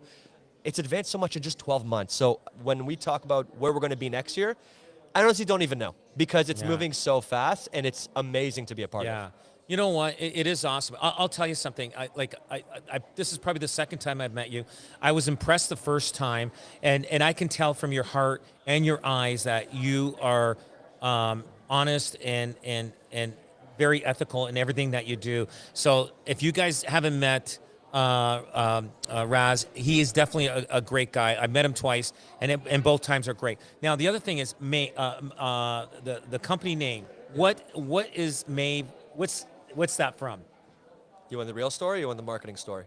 Both. I don't know. You give me any story. It doesn't matter. Mave is short form for Maven. I think realtors are mavens. For those who know what Maven means, Gotcha. like a local expert. Okay. Also think it's a really good name to call. We want to be your assistant. It's different. It's sophisticated. It's sexy. But in reality, when I start a company, I have a Google sheet of 300 business ideas, 300 business names. When I was trying to match them, I'm like, Mave sounds really good based on what we're doing. Yeah. Let's roll with it. And you Perfect. know what? It's stuck, and the market seems to like it. I love it. That's good. That's awesome. Tell me anything else that you're working on that's going to be great for realtors. Yeah, so I think what we're announcing today at Buzz is a lot about our concept of partnered intelligence, which is what we believe is the proper way for real estate agents and brokers to utilize AI at scale. So we're going to highlight a lot of the stories of how the brokerages and teams that use us actually are able to scale this. Yeah. Because I think the future of real estate, whether it's board or brokerage level or team Yeah. level, is evolving the way we actually support each other. I think the way we've done it traditionally is we've either rolled out antiquated solutions, we've either tried to assemble massive teams, but with the innovation that we're rolling to market today and beyond, we're going to be able to actually offer support in a matter of seconds as opposed to days, which is going to change the way real estate actually operates on a day-to-day level. Awesome. Do you deal with any other categories besides real estate? We are real estate specific, and we're purpose-built for real estate. That is awesome. That is awesome, guys. We're here at Buzz Talk and at the Buzz Greatness 2026, and we're glad to have Raz Sohar here, founder of Mave. Listen, check him out. What's the website? What's Maveai.co. Come check us out. Follow us on Instagram. We'd love to talk to you. check it out, guys. Great guy to talk to. I meet him in person. And look him up. Definitely, it's going to help your business. I every time I see the things that he comes up with, it just gets better and better. So thanks for listening, guys. And we're going to be on live for other interviews with different people. Thanks for listening.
Can that be the song? Like if I ever do a speaking engagement, I can just walk up to it. Yeah, just play that. It's actually it's a good song, but Is it? all right. Woo! We are live here. I got my glasses on this time so I can read what I'm doing. So I just want to welcome everybody to Buzz Talks at live from Buzz Greatness 2026. Awesome event here that's happening. I've got Stephanie Alfonso with Constant Contact. Now, Constant Contact is a Yes. CRM. Am I correct? It is a marketing CRM. Marketing CRM Yes, it is a for real marketing- estate agents. That's right. It For- is well for all, but I have the privilege of focusing on the real estate industry. So On the real estate industry. Yeah, So and yeah. I've heard of Constant Contact for Yep. many, many years. You Yes. guys been around for a long time. 31 years. Yes, proudly I know and that. strongly. I know that. Yeah. Yes, and I know every realtor should have a CRM. If they're not using 1000%. one, if they're just using Excel, they're not doing business. Nope. They're not Your doing sphere business. is everything. So 86%. tell me about Constant. I know you guys have been around for a long time. You guys have the technology and everything, keeping up with the times and everything. And I Yeah. know that we kind of compared notes on different companies. Right. Tell me about Constant Contact, and I think. Let me know if I'm right or wrong on this. Constant Contact, you guys actually have a lead generation system in that. Is that correct or not? We do. We have Okay. a lead magnet tool. So I'll go backwards. First and foremost, Constant Contact. Yes, we've been around 31 years. We started the email marketing game, right? Right, Like right. We were the first on the scene. We're the best on the scene. We have the best deliverability in the world, right? And people look to us for that. The Yahoos and the Googles of the world call us when things are going on and make sure that we're notified and we can take care of our customers. But even though we're known for that, that's our superpower and our strength. But it also is our hindrance in the Yes. sense of sometimes people think that's all we are. And we are a full marketing suite when it comes to social media marketing, email marketing, event marketing, surveys, you name it. Constant Contact is a full digital marketing suite. But when it comes to lead generation, yes, real estate agents, their sphere, their list, 86% of their business comes from that list. Right. But there's also the aspect of the growth of that list, right? Right, Like we right. have to not only nurture our database, but we need to grow our database. Right. Right. So we, about 2 years ago at this point, we acquired a company that was leading the space in Canada as far as lead generation. So hometown here in Canada, they were doing online lead generation for agents across Canada and really North America and killing it. And so we acquired that company, and now that technology is part of Constant Contact. So these are lead magnet tools, online forms, QR codes, links for your social media so that you can be everywhere all at once. That's what lead magnets allow you to do. So we're really completing that story of lead capture and lead nurture. That is awesome. Yeah. Like I know that most CRMs, you can have an actual number that if you have a Teams that can use that. Yes. Or for yourself, it's actually a separate number, and you use that. And actually, I use that with two different numbers that are Rob Golfi. Right. So you're talking about like your voice over IP. Like That's your, right, Yeah, that's your right. cell number. So for any type of text messaging, Yes, right? yes, You're able yes. to use that. Yeah, Yeah. absolutely. So full SMS functionality with Constant Contact. So true multi-channel marketing, which is necessary, right? In the real estate industry, it's necessary. When I was talking earlier, we were talking about old school practices. And even though old school practices of door knocking Yes, and all yeah. the mailers and all of that stuff, there's still value in it. But we live in a different time, right? Yeah. There's more agents, there's more exposure, there's more information. And so we really, in order to be competitive, we have to diversify where our voice is and where our visibility is and where our brand lives. And Gotcha, so we're able to gotcha. touch all those aspects. So now, a lot of people that I guess sign up with Constant Contact. A lot of it is because of lead generation, also that you guys offer. Is that Yeah, correct? for sure, especially in the real estate space, Yes, right? yes. Of course, we cover every industry. We're Oh, is that built- right? It's not just real estate. No, You no. so you're all over the. So Yes, you cover anything. It could everything. be car Non- sales, anything You to do name with it. sales. You name it. And nonprofits is a huge vertical Gotcha. for us. Wow. Home services, financial services, healthcare, education, you name it. were everywhere. When Yeah. I came to Constant Contact, because of my background, I was able to focus. Like, how can we build and enhance Constant Contact for real estate, right? Yes. How can we make sure that an agent knows that this is a platform for them? Yes. It's resonated in such a big way. Yeah. That's amazing, and I know I've been on a few different CRMs in the last 25 years, and usually they're pretty good. So if you have a CRM that you're on now, Yep. you can transfer everything onto your CRM. Absolutely. Everything transfers like easy. Am I Yeah, correct? and the thing is, a lot of people ask us, who's your competitor? Is this CRM or that CRM your competitor? And we're designed to fit into your workflow. Right, We're right. not a sales CRM. Constant Contact is not built for transaction management, or task assignment or lead assignment. Like, that is all part of a sales CRM functionality. So if you're Yeah. using Bold Trail, or if you're using Lofty or Follow It Boss or Close or Yeah, any of these yeah, major yeah. CRMs, great. This is the marketing powerhouse to your communication. Yes, yes. Right? If you want to, sent doesn't always mean seen when it Yes. comes to email deliverability. Right, yeah. We're not ending up in promotions folders. We're not ending up in social folders. Yes. We're not living in spam. Right. We're making it into the inbox. So a lot Yes. of companies are saying, hey, yes, we use this CRM and we love it and it's awesome, yeah. but we really want to get stronger in this area. And so Constant Contact can really fill in that gap and be that email deliverability engine, no matter what platform you're using. That is amazing. Yeah. I'll tell you, like, I remember when I first started. What do you think was out there Oh, 25, 30 years ago? Well, Constant Contact was out there, Yeah, okay, so okay. we've been around. So what? Yeah. But before that, it was very different, and selling to agents was very different in the way that we were. The past 25 years, with the growth of Yeah. social media and just everything has really changed, and we kind of went through this ebb and flow where when I came here, people were like, email. Yeah, I Like know. what? Like, Stephanie, Yeah. you taught on social media for so many years. What do you mean email? Yeah, Like, well, this is yeah. going backwards. And it's Yeah, like, no. Yeah, that's big. Yeah. This is email is foundational. Well, it is. 'Cause That's how business gets yes, done. yeah. Like, and you have to have a company like yours able to send that, because you guys know how to make sure it doesn't go into spam, Right. or get warned or cut off. Right. Yeah. So you have to make sure that. Listen, we have an amazing, incredible, massive team that handles all of that compliance. Yeah, yeah. We're making sure everything, as far as your safety and privacy. Yes, That's a lot of yeah. things that even tech companies will Yeah. come to us and want to partner. Hey, we want to bundle you into our services. We want to make sure, as far as like data privacy and all of that, like, you're the trusted brand. You used Teams. Use your CRM Teams and also individual agents. Oh, am I correct? absolutely. Yes. Yeah. And so I love that you mentioned that with Teams. We have an entire Teams product. When we're talking about having multiple users, Yes. right?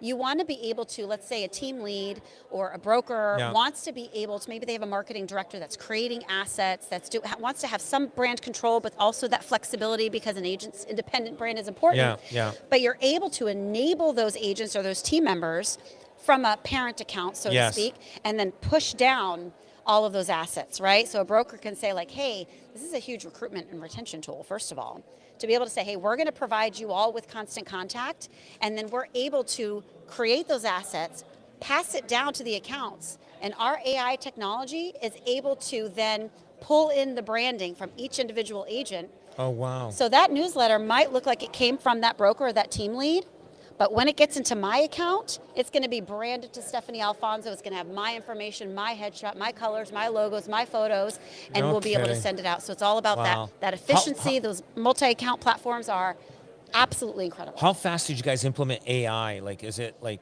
Ooh. I mean, AI is changing so Yeah. rapidly. Like every month goes by, there's always something new. You Yep. you have to update and improve. Don't blink. Oh, like it's Yeah. it's crazy if you're not on top of it. Like For somebody sure. getting in, like if you just drop the person down and say, okay, here's AI. Like, what the heck is it? Like, Yeah. it's just so much, Right. so much. Things are happening in this world with the changes of Yeah. technology. It's Yeah. rapidly changing. Right, right. And I guess you guys would have to, because you Oh, guys, if you've been always. around 31 years or Yeah. 30 years, I mean, you've seen a lot, the technical change in the first probably 15 years wasn't as much as it is in the Now, last right. 15 Now years, it's- especially in the last 5 years. Right. It's mind-blowing. So Constant Contact has been using AI for a very long time, before it was ever customer facing. Right. We've been utilizing AI as far as on the back end and on the product side, and for a long time. I couldn't speak so much to that as some of our amazing people are in our dev teams and our product teams and our technology teams. But forward facing, it's always evolving, it's always changing, and we create technology based on the voices of whom we serve, right? So an example of how we're utilizing AI right now is campaign creation. Our AI tools are able, you can tell your Constant Contact what you're trying to do. Okay, I'm having an open house on Saturday from 12 to 2. Great. The AI already has pulled in my brand kit and all that great stuff, and it is going to literally create not just an email, it's going to create an entire campaign from the promotions for email, the social media promotions on Facebook, LinkedIn, YouTube, or TikTok, all of your social channels. It's going to create your reminders. It's going to create, that FOMO, that excitement, 2 more days. It's going to do your follow-up campaigns. So within a matter of seconds, you give it the prompt, it creates all the campaign assets, schedules it all out for you. No kidding. You can be the CEO of your business at So every it's not just it's not just a regular CRM. Right. This thing is actually like an assistant Oh, yeah. to help you marketing also This too. is your marketing team. Wow. So this is to the normal agent, right? They're not paying for a marketing team. We're the marketing team. Like we That's help the amazing. small That stand is tall. totally We're amazing. helping you to have a marketing team. And then for the large entities that have a marketing team, woo, they're like, this is a game changer for them. It is. Yeah, I got to look more deep into it. Oh, yeah. Yeah, it's you know what?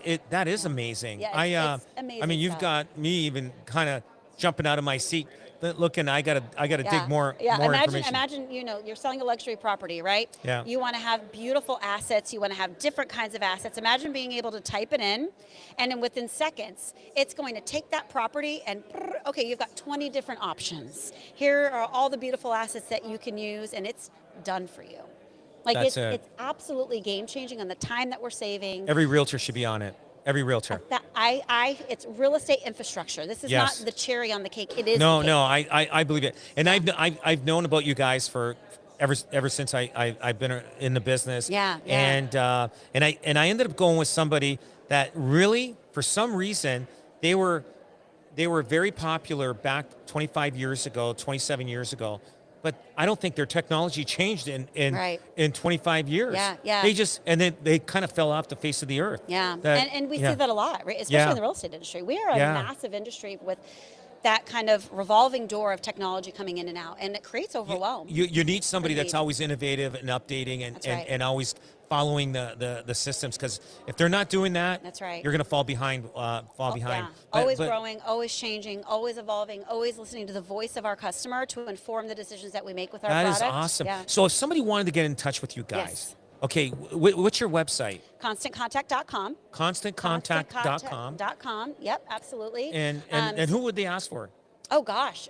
Well, if you're, I want if you have a I real want a estate CRM. question, Yeah, I want a CRM. I'm your Talk gal. to Stephanie. But Yeah. I have amazing folks that support me, that work specifically with real estate. So definitely Stephanie Alfonso, Stephanie.Alfonso at ConstantContact.com is how you can get Awesome. connected with me directly. Connect with me on LinkedIn. Nice. But of course, going to our website, there is not one single human being that you will come in contact with that is not professional and knowledgeable and be able to help you. That is awesome. Yes. You know what? That is really awesome. Yeah. If you want a CRM that has marketing with it, Constant Contact, guys, check it out. That's right. Look for Stephanie Alfonso. Yeah. Alfonso, is that Alfonso, yes, Cuban. That's Cuban? Yes, I'm Portuguese. Oh. But my husband is Cuban. Is and Cuban. So from, his Does he family's sound like from Ricky Spain. Ricardo? Lucy, I'm No, home. no. When people meet him, his name is Pablo, and he's Cuban. Of course. Yes, and they meet him, they go, oh, and I'm like, wow, I guess because you have light hair and light eyes. So do you guys go back to Cuba once in a while and visit? No, we don't. His family, fortunately, was able to leave All Cuba. come here. Yeah, they went to Spain, and then they came to the United States, originally to Chicago, Oh. then to Florida. Oh, wow, they've And really so, traveled. Yeah, Wow. so we've been in Florida for over 30 years. Oh, no My kidding. husband and I just moved to Do you get- Colorado. Does he have connections for Cuban cigars? Listen, well, we're from Tampa. We've lived in Can't Tampa you, for 30 it's years. illegal in the U.S., but everybody It else. sure is. Man, I wish I could put that on my declarations page when I go That's home. it. But That's to get some it. good Cuban Well, I'll cigars sneak him here. across the border. I'll bring him to. Hey, I'll bring you some Cubans. Any day. We That's do. it. My husband's company, Cigar City Communications, he loves a good cigar. Oh, so. good stuff. Yeah, Good stuff. so Well, listen, exciting. Stephanie Alfonso, thank you Yes, so much. Constant yes. contact. Check them out online. Yes. They got a great CRM, and I know these guys. They've been around for a long time, That's and they right. wouldn't be around if they weren't always up to date on their technology. So That's right. awesome. Thanks We're here to for take being care of you. on. Thank you for Yeah. having me. This is fun. Thanks, All guys. right, guys. What? He's giving us signals.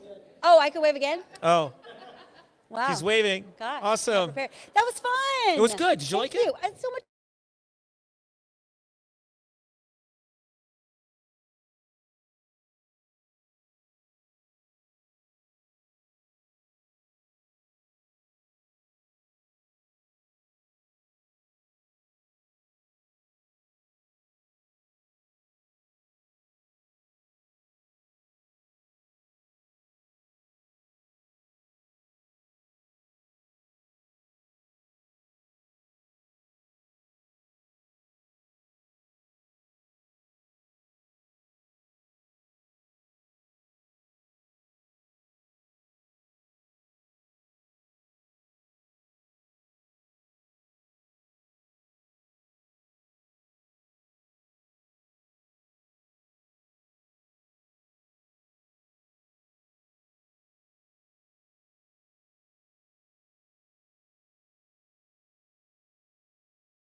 Hey everyone, here at the Buzz Conference, we're calling Buzz Greatness 2026, and we're here at the Buzz Talk. I've got Curtis Sacalo from Voice Flip. That's correct, Here.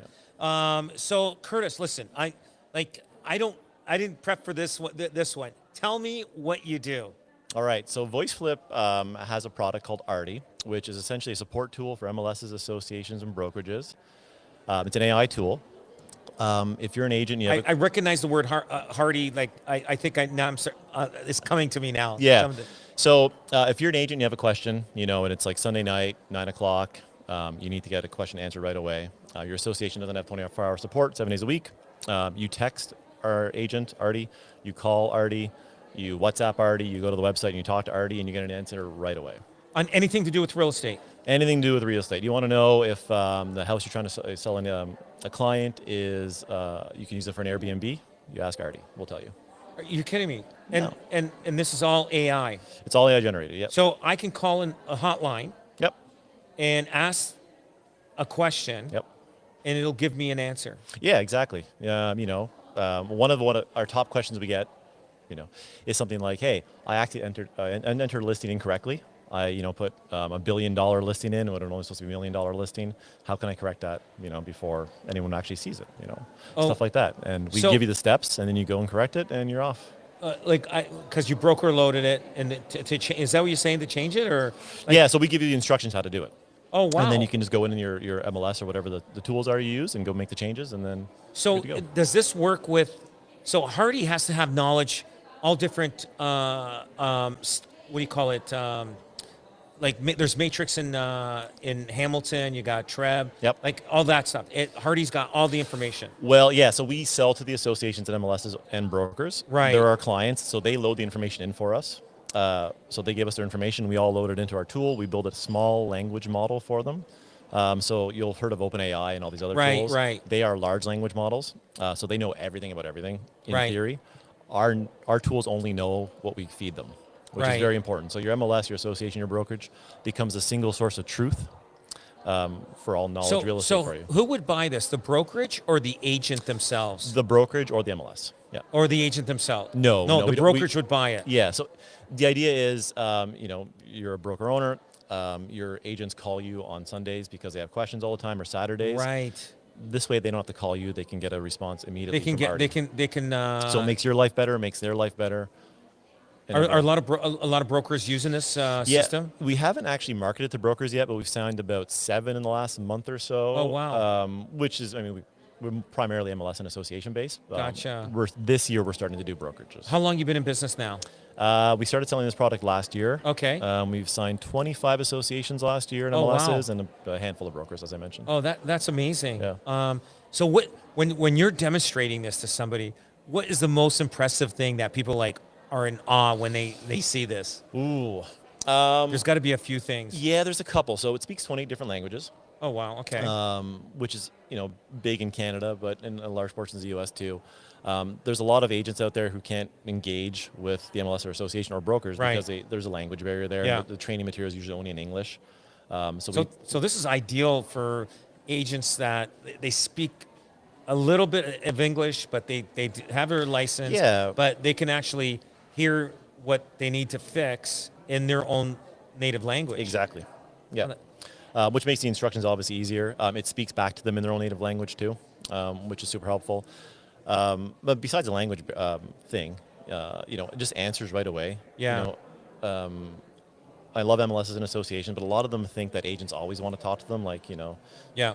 but agents don't have time. No. I think, especially you're with a client and you want to know, okay, is 123 Main Street can I use it for Airbnb, or what type of water system is on, or when was the roof replaced? Yeah, yeah. You want to answer your client right away, instead of having to call or go through a bunch of PDF documents. Yeah. So you just text it in, get an answer back right away, and you look like a genius in front You of can your call client. Hardy, but you're not on hold with them. It's Artie, A-R-D-I. A-R-D-I. I. Yep. Artie. Artie. A-R-D-I. Okay, so you can call them. You're never put on hold. You're They never answer. put on hold, yeah. Yeah. You don't have to press 1. and listen to another long message. Exactly. You get them. You get them automatically. It takes about 20 seconds to answer a question. Who thought of this and like to create this thing? Like who's Yeah, the so- person that like what made him come up with this idea? Was Yeah. it like a realtor says, hey, we need something like this, or a broker, like, or was it? So combination actually. So originally we were selling a product that was a voice search tool for MLS's association brokerages to find a home, and it wasn't selling great. So we ended up trying to find a pivot. So I just went out to conferences and ended up talking to association execs, brokers, and more importantly agents. Yeah, And I say, look, what problems can we solve for you? And everyone pretty much had the same issue. yeah, It's like, look, we need questions answered right away. Yeah. The associations didn't have the staff. The brokers didn't have the staff to answer questions. The agents wanted questions answered immediately. yeah, yeah. So we kind of worked together in a group, and we kind of came up with this concept, and we built it. No built it out within kidding. about 6 months. Wow. Yeah. And they would just give you a resolution what to do on no matter what the situation is. It could be 11 o'clock at night. Even negotiations, like they could say, hey, I just got a sign back, but they added this clause. I don't understand it. What could I do? Yeah, so we can help explain the clause. One thing we try not to do is legal help. No. But you can give what they're trying to say. Exactly. Yeah. Yeah, exactly. Yeah. You don't want it to. all of a sudden, you got some lawsuits on your hands. Yeah, That's, exactly. That's for sure. Our lawyer does not want that. That is totally amazing. I did hear of Artie, and I know I recognize that because I must have heard it through the, through my, travels in the past few years. Mm-hmm. And no, that is totally amazing. So you guys are based out of where? We're based out of Ottawa. Oh, no kidding. Yeah, Okay. Canadian company, proud to be Canadian. Yeah, that's you know. awesome. Yeah, we primarily sell into the U.S., but this year we started signing Canadian Association MLSs, which is fantastic. Are you guys for in the us. U.S. yet? Yeah, we have 22 clients in the U.S. Oh yeah, and that's Uh, growing. That'll probably end up growing faster than Canada. Usually Yeah. the U.S. picks up pretty quick. They do, yeah. Yeah. So we're hoping to get to about 50 U.S. companies Yeah. this year, and maybe like 20 some odd Canadian. That's hopefully. awesome. That's awesome. Are ideally. you one of the salespersons, or are you an I'm- actual techie I am the person? founder / CEO. Oh, founder, CEO. So you're the one. I'm the guy. You're the guy. I'm the Oh guy. my God. So I know I don't look like the guy. Like Yeah. you wouldn't think I'm a guy. That's but, it. You know. That's it. That's it. You know what? That is amazing. Like technology is so. You came up with this because because AI came into effect? Like, is this? Like, Yeah. Like. So interesting enough, we were building AI tools back. So I started the company in 2019. We were building AI tools in 2019 before OpenAI was doing anything Yeah, knew about yeah. it, large language models. And I came to conferences trying to sell our original product, and no one was interested. Like, why would I need AI? Why do I need AI? That obviously changed circa like 2022, I want Yeah, to say. they came out, yeah, yeah. yeah. And then people were picking up the phone and calling me back saying, hey, what can we do with your AI tool? And yeah, so we just tried to find a solution that we could, So what's your is your background? Like writing code and like, yeah, which I'm sort of a developer. I got my start. So I have a couple degrees, photonic engineering, which is like lasers and stuff like that. Then interactive multimedia design. I really wanted to be a game designer back in the day. Then I did some website design for the government. So I'm in Ottawa. Worked with CREA for a bit in data analytics. Oh, wow. I did some work with the FBI in data analytics and accessibility yeah. back in the day. Yeah. And then I decided to go into AI. that is amazing. So Yeah. you got a whole vast of different. Yeah, I get bored experience. and I change So yeah. positions and So but it's hard to get bored at what you're doing now. It really Because is. something new is always happening with technology, Yep. and you're always probably adding and adding and adding, just making it more valuable and. Yeah. And more. Anybody approach you to buy it from you yet? We've had a couple offers, Yeah. turned them down. Yeah. Yeah. Yeah. Gotta wait till it's bigger. Exactly. And then show Exactly, me the Rob. money. Yeah. That's it. That is the goal. Yeah. Yeah. We would like ideally. I mean, we don't have to get into Technology is the way to go. That's where you make big bucks. that. Go Well, on. hopefully. Yeah. There's some wood we can knock There you on go. here. There we you go. There you go. Tell me something else I haven't asked. Tell me something like if I asked anything So, I'm missing that, yeah, that I you mean, could tell people. We're live here. Yeah.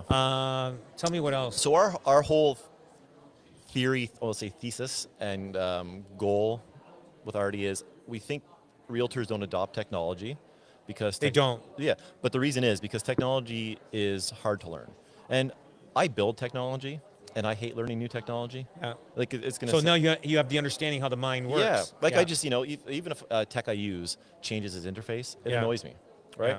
So we've built Artie to work where realtors already are. Yeah. So you can phone into it, you can text, you can use Facebook Messenger, You can do use live messaging. WhatsApp, probably. live, Slack, Microsoft Teams, Yeah. Google Chat, wherever like interfaces people already know how to use, so you don't have to learn anything, and that helps our adoption. I think that is a thing that a lot of companies miss.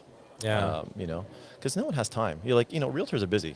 Oh yeah, And, no kidding. Hey, go take a free 3-day course on how to learn this new technology. No one has time for that. I'm telling you right now, if you're a realtor starting out and you don't have technology on your side, you are going to fall so fast behind. Oh, yeah. Because you need the technology to just to do this business. I mean, I started about 27 years ago, and from 27 years ago to now, it has changed, and especially in the last 10 years, it has changed so much. Yep. And I can tell realtors that were working by themselves, if they weren't implementing like the technology like what you have, they're not working right now. Oh, yeah. If they didn't have kids and they're older, they're basically they were kind of forced to retire. Now, the realtor that was 60 years old 20 years ago, you could still make it through till you're 80 as a realtor, but now Yeah. you have no chance. You have no chance. If you can't understand technology, you're dead in the water. So 100%. So I think this is a great concept. I'm gonna dive deep into it and look into the company more as a thing. But I love what you're saying and everything, because it's nice to have somebody you can call, because that broker sometimes doesn't answer that call at 10 o'clock at night and you're working on a deal and you're stuck. Yeah. And if you wait and if that broker doesn't talk to you till the next morning, that deal could be dead It could that be night. dead, yeah. That night. So Yeah. guys, check it out. What's the website? It's voiceflip.com. Voiceflip.com. Yeah. Check it out. I appreciate it. The other thing, your background is Italian, am I It correct? is, yes. Now, are you born in Italy or here? No, so my mom was born in Italy. Yeah. She came over, and I was born here. And you're born here? Yeah. So, are you a traditional? Do you speak Italian? I do not. So my sister and I made fun of my mom every time she tried to teach us. Yeah. And she just gave up back in the day. Yeah. I regret that Yeah, all the time. I do 'cause too. All I do my too. cousins speak Italian. Everyone Yeah. in my family Yeah. speaks, except my sister and I. Yeah, So. yeah. No, I know. I speak. I understand it better, and I speak it a little bit. And but I love the culture. Of course, we're in that culture. Yeah. You make the supersata. This is you make the Yeah. homemade supersata. We do. We used to do it every year with my nonna, my papa, or nono, I should say. But they've gotten older, so they've stopped doing it. So now Yes. my cousins and I are trying to restart the bring tradition. it back. That's right? awesome. But they live in Montreal, so it's a it's drive kinda from, tough. from Yeah. Ottawa to Montreal. But we're still going to do it. Do it. We Do want to it. get all the kids together, and Yeah. it was beautiful back It in the is, day. yeah. I really enjoy it. That's so. awesome. That's Yeah. awesome. Guys, listen, thanks for listening, and check out voiceflip.com and find out what Artie's all about. Thank you. Thank you, Rob. Awesome. Is that okay?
Hey everyone, it's Buzz Talk here with the Buzz Greatness 2026, and I've got Matthew Meho. Did I say that right, Matthew? Yeah, my house. Mehos. So it's my house, Mehos. That's it. It's the literal translation That's of my it. name. So he's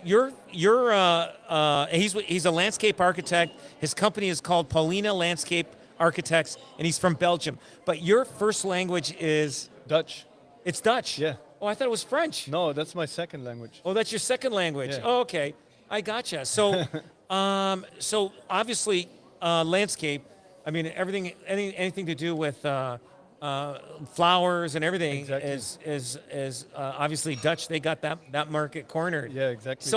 So tell me, from Belgium, what are you doing here Yeah, good question, man. at this Buzz conference here? I must be the guest who's the furthest away from here. Yeah. But anyways, I'm from Belgium, right? I grew up on a family farm. Both my brother and father Yeah, are active yeah. farmers. Yeah.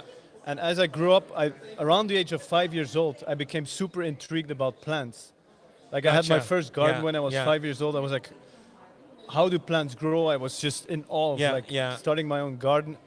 And I had a little bit of success with it, but then I became really bad at it because my whole garden got overgrown by weeds. Oh. And many people struggle with that. But so from an early age, I always also wanted to understand how things work.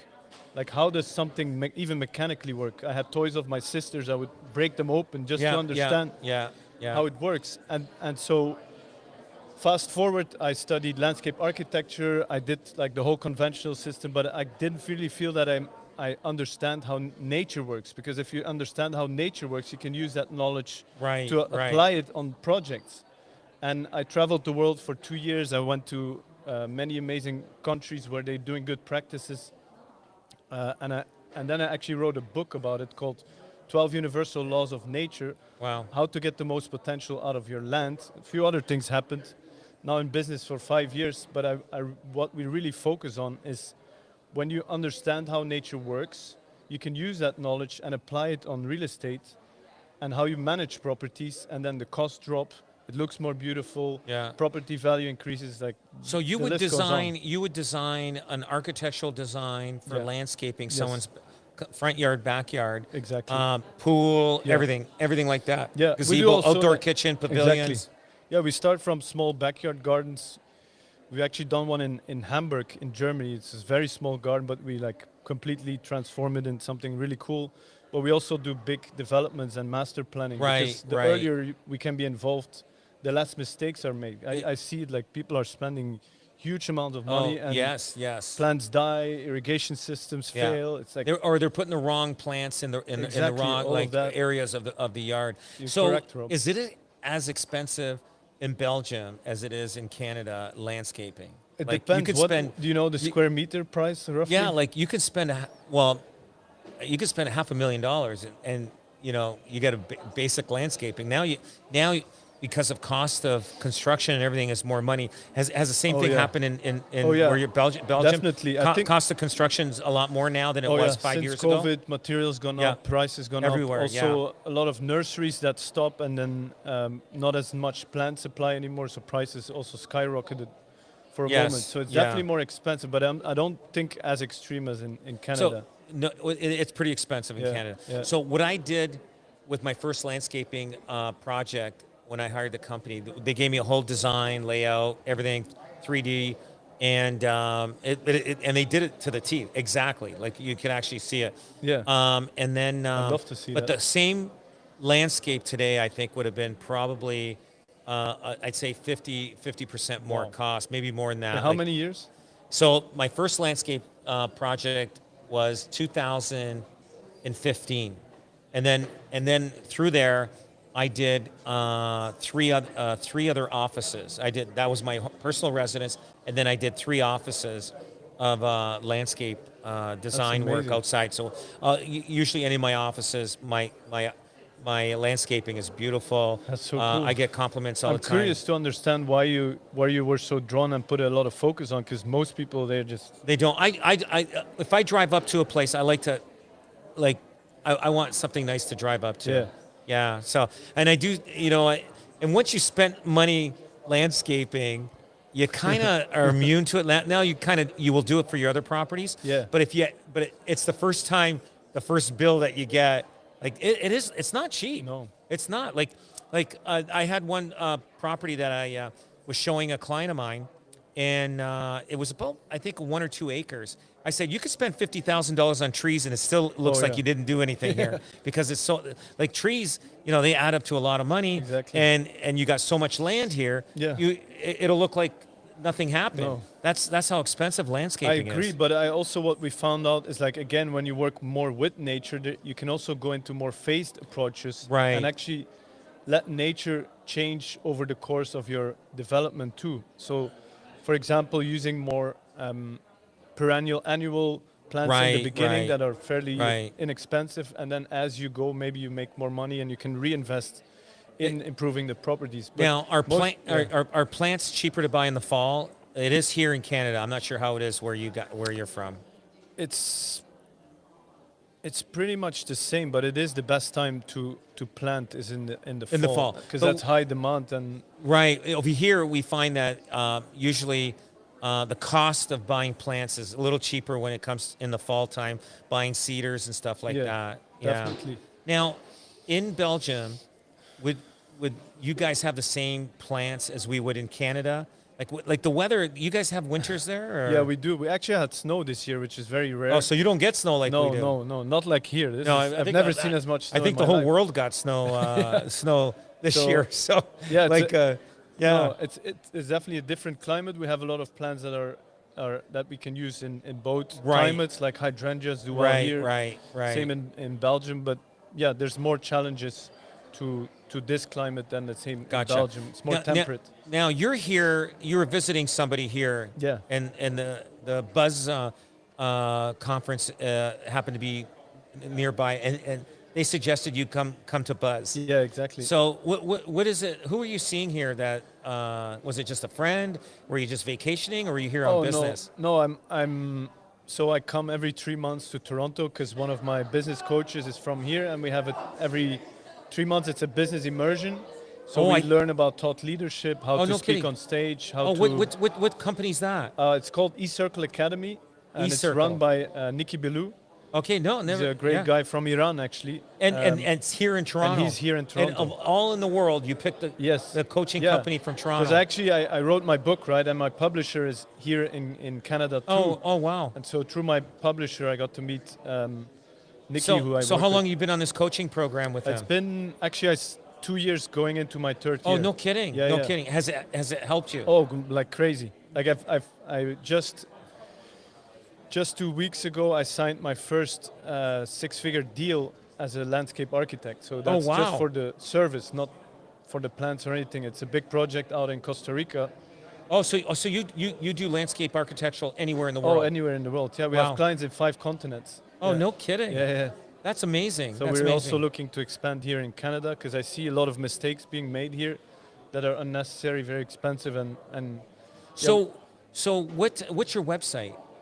so if you, I have few websites, but if you put my name mathieumehuis.com, you'll find me there, and also on www.paulonia-la.com, you'll find more about the company, and I'm also on many social media platforms. So you spell your last name Mehaus. Did I Yeah. say that Yeah, right? great. Mehaus. Yeah. Okay. My house, Mehaus. Exactly. So your last house, name is my spelled garden. Mehuys. Yes. So, and it's Matthew, Mattieu. You. So Matthew Mehaus. No, Matthew Mehaus. Yeah. And if I Googled that, Yeah. I would find you. Oh yeah. Definitely. Awesome. And Yeah. and is this your first Buzz Bus- conference? Yeah, first one. Yeah.